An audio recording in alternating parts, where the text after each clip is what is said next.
ಸ್ಥಾನ ಮಿಸ್ ಆಗಿದ್ದಕ್ಕೆ ಲಕ್ಷ್ಮಣ್ ಸವದಿ ಅವರು ಬೇಸರವನ್ನ ವ್ಯಕ್ತಪಡಿಸಿದ್ದಾರೆ. ಹಾಗೆ ಮಾತನಾಡ್ತಾ ಹೋಗಿದ್ದಾರೆ ಲಕ್ಷ್ಮಣ್ ಸವದಿ ಅವರು. ನಾನು ಈಗಷ್ಟೇ ಕಾಂಗ್ರೆಸ್ಗೆ ಸೇರಿರುವಂತದ್ದು, ನಾನೇನು ರಾಜಕೀಯ ಸನ್ಯಾಸಿ ಅಲ್ಲ. ನಿರೀಕ್ಷೆ ಇರುತ್ತೆ, ಸಚಿವರಾಗಬೇಕು ಅಂತ, ಸಿಎಂ ಆಗಬೇಕು ಅಂತ ಆಸೆ ಇರುತ್ತೆ.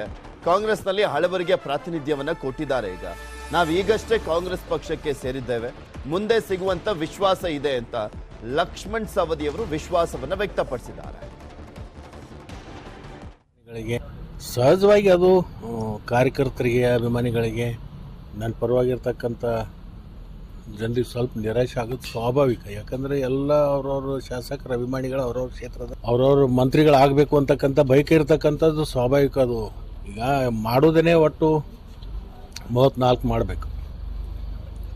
ಸಾಕಷ್ಟು ಜನ ಹಳಬರು ಆಯ್ಕೆಯಾಗಿ ಬಂದಿರೋದ್ರಿಂದ ಅವರಿಗೆ ಪ್ರಾತಿನಿಧ್ಯ ಕೊಡಬೇಕಾಗಿರ್ತಕ್ಕಂಥ ಅನಿವಾರ್ಯತೆ ಇರೋದರಿಂದ ಇಂಥ ಒಂದು ಸಂದರ್ಭದಲ್ಲಿ ನಾವು ಇತ್ತೀಚೆಗೆ ಪಕ್ಷಕ್ಕೆ ಸೇರಿರ್ತಕ್ಕಂಥದ್ದು ಮನುಷ್ಯನಿಗೆ ಯಾವಾಗಲೂ ದೂರದೃಷ್ಟಿ ಮತ್ತು ತಾಳ್ಮೆ ರಾಜಕಾರಣದಲ್ಲಿ ಭಾಳ ಅವಶ್ಯಕತೆವಾಗಿರ್ತಕ್ಕಂಥ. ತಾಳ್ಮೆನೇ ಇರಬೇಕು ಮತ್ತು ದೂರದೃಷ್ಟಿ ಇರಬೇಕು. ಇವೆರಡಿದ್ದಾಗ ರಾಜಕಾರಣದಲ್ಲಿ ಯಶಸ್ವಿ ಕಾಣಲಿಕ್ಕೆ ಸಾಧ್ಯ ಆಗ್ತದೆ.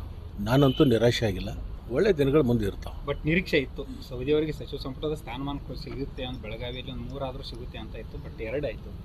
ದೊಡ್ಡ ಜಿಲ್ಲೆ, ನಿರೀಕ್ಷೆ ಯಾರಿಗಿರಲ್ಲ. ರಾಜಕಾರಣದಲ್ಲಿ ಯಾರೂ ಸನ್ಯಾಸಿಗಳಲ್ಲ, ಎಲ್ರಿಗೂ ನಿರೀಕ್ಷೆ ಇರುತ್ತೆ. ಎಲ್ಲರೂ ಸಚಿವರಾಗಬೇಕು, ಸಚಿವರಾದ ಮೇಲೆ ಉಪಮುಖ್ಯಮಂತ್ರಿ ಆಗಬೇಕು, ಉಪಮುಖ್ಯಮಂತ್ರಿ ಆದಮೇಲೆ ಮುಖ್ಯಮಂತ್ರಿ ಆಗಬೇಕು ಅಂತಕ್ಕಂಥದ್ದು ಆಸೆಗೆ ಯಾವತ್ತೂ ಕೊನೆ ಅಂತಕ್ಕಂಥದ್ದು ಇರೋದಿಲ್ಲ. ಮನುಷ್ಯನ ಸ್ವಾಭಾವಿಕ ಮನಸ್ಥಿತಿ.